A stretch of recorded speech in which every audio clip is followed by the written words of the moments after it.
అన్నదానం, రక్తదానం, అనాథ శవదాన సంస్కారాలు నిర్విరామంగా నిర్వహిస్తూ పలు సేవా కార్యక్రమాలతో ముందుకు సాగుతున్న తన్నీరు శివశంకర్ ఎందరికో స్ఫూర్తిదాయకమని సాధనా మండలి ఆశ్రమ నిర్వాహకురాలు బూర్ల అరుణకుమారి ప్రశంసించారు. బట్టిప్రోలు సాధనా మండలి బ్రహ్మ విద్యాశ్రమం నందు ఋషి పంచమి వేడుకలను ఘనంగా ఆదివారం నిర్వహించారు. ఈ సందర్భంగా పలు రంగాల్లో సేవలందించిన 7గురికి సప్త ఋషుల పేరుతో సత్కరించారు.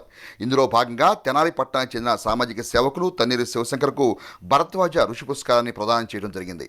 ఈ కార్యక్రమంలో టీటీడీ సంచాలకులు గడ్డిపాటి శ్రీనివాసరావు, తూనుగుంట్ల వెంకటేశ్వర గుప్తా, ముద్దావక్తు రమణయ్య, చొక్కా భానుప్రసాద్, పలువురు గ్రామ ప్రముఖులు, మహిళలు, ఆశ్రమ కమిటీ సభ్యులు పాల్గొని అభినందించారు.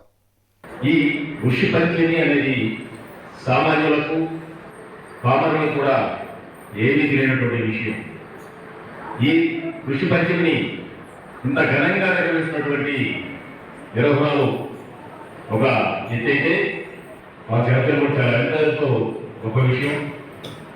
మరి ఈ ఋషి పంచమిలో ఈ సత్కారాన్ని స్వీకరించడానికి అర్హుడో కాదో నాకైతే తెలియదు, కానీ ఇంతమంది మధ్యన, ఇంతమంది గొప్పల మధ్యన, గొప్పవారి మధ్యన నన్ను ఇక్కడ తీసుకొచ్చి ఆ సేవలను గుర్తించి ఈరోజు భరద్వాజ మహాముని పేరుతో ఈ పురస్కారం ప్రదానం చేయడం దీనికి అర్హుడో కాదో నాకైతే తెలియదు, కానీ నేనైతే ఏ రోజు కూడా మీరందరూ కూడా ఆధ్యాత్మిక రంగాల్లో వారి వారి సేవలను విస్తరించి ఉన్నారు.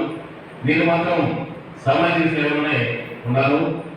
ఆధ్యాత్మిక అనేది ఇష్టమైనప్పటికీ కూడా దాంట్లో లోనైతే నాకు తెలియదు. ఇటువంటి కార్యక్రమాలు ఈ గ్రామంలో జరగడం ఈ బట్టిప్రోలు గ్రామ వాసుల పూర్వజన సుకృతంగా నేను భావిస్తున్నాను.